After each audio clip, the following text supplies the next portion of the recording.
Hi, this is Michael Spokane, the leader and the founder of the Young Men Empowerment Forum.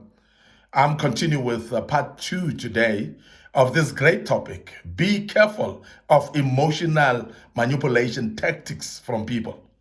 Be careful of those people that have emotional manipulation tactics. And this is part two of this great topic.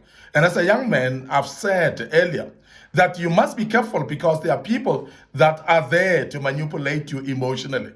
And we know these people are actually having a habit of manipulating people, and they never really take accountability of every situation of their lives. And they will manipulate you to a level where they will confuse you and they will leave you emotionally bankrupt because that is actually their intention, to manipulate you emotionally. But as a young man, be careful of those, because you will have friends, you will have people around you, you'll have even families, of course, that will try to manipulate you with some tactics that manipulate emotionally. But I want to speak about those tactics again today, and this is part two, and I want to take it further with some other tactics that people would use against you in order to manipulate you emotionally. Some people use the tactic called gaslighting. That's what we call gaslighting, which is a tactic that people use when they want to manipulate you emotionally. What do they do when they use gaslighting?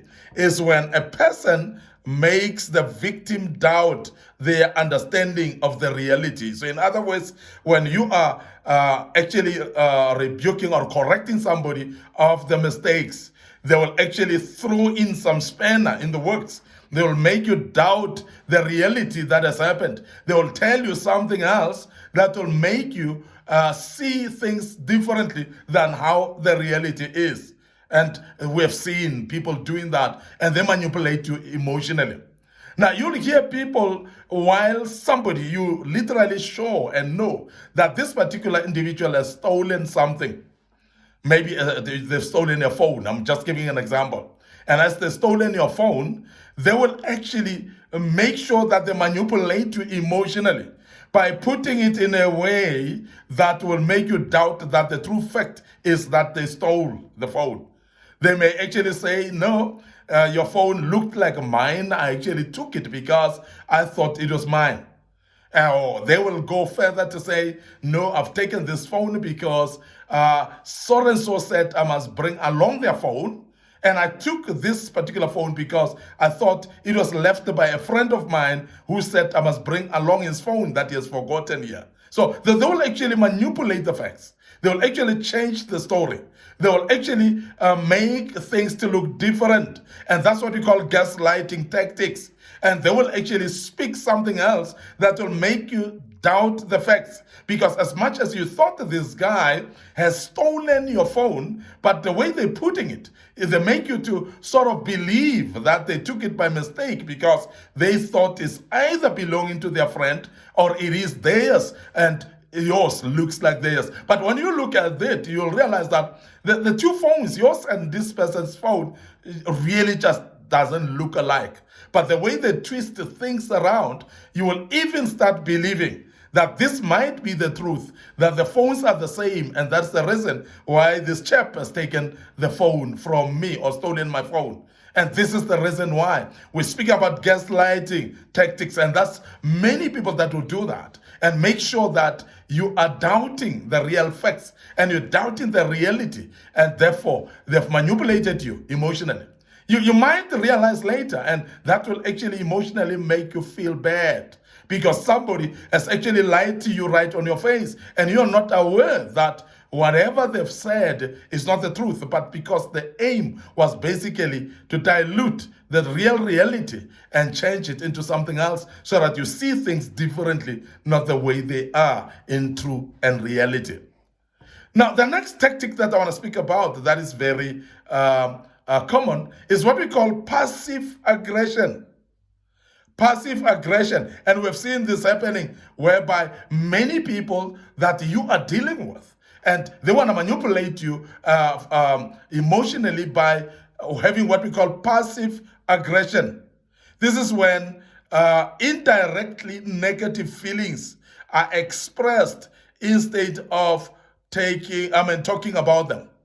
Well, when somebody is supposed to talk about the negative feelings that they have or the negative behavior that they have, and instead of that, feeling being spoken about, they express that because what they want to do is they want to actually intimidate that about that. And that's why you'll find some of the people crying instead of addressing things, instead of addressing the issues that you're faced with. As a young man, you'll realize that the person cries so that they actually make you focus on the crying and end up not addressing the issue at hand. And this is emotional manipulation. And we've seen this happening with many people that gets emotional when they're supposed to be sober enough to speak and address the issues, when they're supposed to actually say the truth and confess the truth and change from the type of behavior that they did. Instead, what they do, they intimidate you with their tears. They cry before you. And how many times you've seen people doing that? Friends have done that. Families have done that. And as a young man, I want you to be careful of that. Because if somebody is running away from you addressing their issues and they start becoming emotional and crying and so on, tell them, wait, wipe your tears. Let's talk about this. And that's the only way we're going to sort it out. Because you may not be able to sort out anything until you make sure that you remove what we call passive aggression out of it. Now, passive aggression has been used actually historically as a very, very active tactic that many people that manipulate emotionally do. We have seen kids doing that. Children that are intimidating their parents by crying instead of being addressed. When they are being corrected, they cry. So what they are doing is they're actually using passive aggression in order to defend themselves from being rebuked or being corrected. And when they are told that this is wrong, they are crying all the time. And then they intimidate and threaten the parents with tears. And I want to emphasize that as a young man, be careful of that, because there are people that do that and they want you not to address them and not to deal with the situation that they're crying instead. And they want to hide behind their tears so that you cannot address that which is supposed to be addressed, and that we call it passive resistance. And we have seen that happening several times in lives of people. But I want to also mention that there is another tactic that's very common as well. And this is what we call lying or even denying the fact. And this, we've seen it very common in children, we've seen it in young men, we've seen it in life in general. When people do some mistakes or they mess up, and after messing up, they will deny that it's them. And they will lie that is them. And they will actually tell you that it's not me, and they will actually shift the blame sometimes to other people. And I want to emphasize that these are type of tactics that we see and we know. And when you are matured enough and to be able to realize the tactics that people use in order to manipulate you emotionally, you'll realize that there will be people that will come literally to you to lie to you. When someone is lying to cover up on the truth, they can manipulate the feelings so that you start, instead of correcting them, you start feeling pity for them. And how many times you've realized that somebody lies about a situation and you start actually being on their side and feeling pity for them and start defending them and start thinking that really you've accused them wrongly, only to find that they are lying and they're hiding behind that. We have seen people in criminal cases whereby they've actually turned themselves into victims in situations where they're supposed to be people accused, that are people that are criminally accused, the people that are needing to be arrested, but they play what we call playing victim. And when they do that, they basically lie, they deny that it was them, and they will create stories that will look like they were not even in the scene of criminality. Now, I want to emphasize this, that as a young man, you're going to meet this with your own peers, young men that you hang around with. You're going to find this from your own relations, whether it's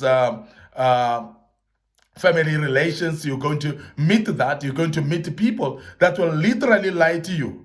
People that will literally make you believe in news stories which are lies and not telling you the truth, because they know that the truth is implicating them.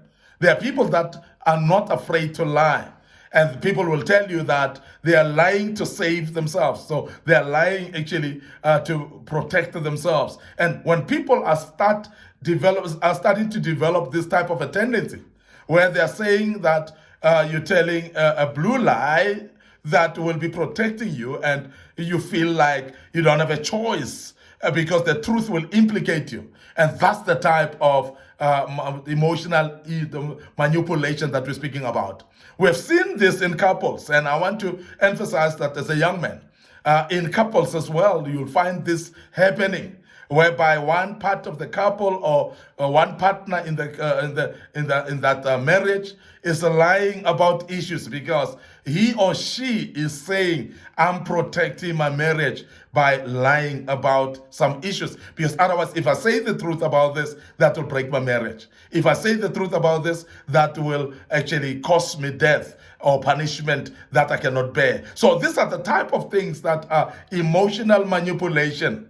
And I'm emphasizing this, that as a young man, be careful of emotional manipulation, because when people are emotional manipulators, they will manipulate you at any given time. And you'll find yourself being duped into manipulation, and you'll realize later, and it's such a bad feeling later when you realize that somebody has manipulated you emotionally, and you become even worse sometimes. And that is why I said earlier that some even fall into depression because they've been emotionally manipulated as a result. Now, I want to end up here today. Your host, Mike Spokane. Thank you very much for listening to us and being part of this great topic. And I hope you will continue listening to us and be part of these teachings, as we will continue with part 3 tomorrow. So please like our Facebook page, Young Men Empowerment Forum, and please go on as well and to subscribe to our YouTube channel. Make sure that you click notification buttons in both, and make sure that you also be made aware when there are videos that are posted, and you can follow us in part 3 tomorrow as we deal with it. May the good Lord bless you. Your host, Mike Spokane. Thank you very much for listening to us, and allow me to say cheers for now.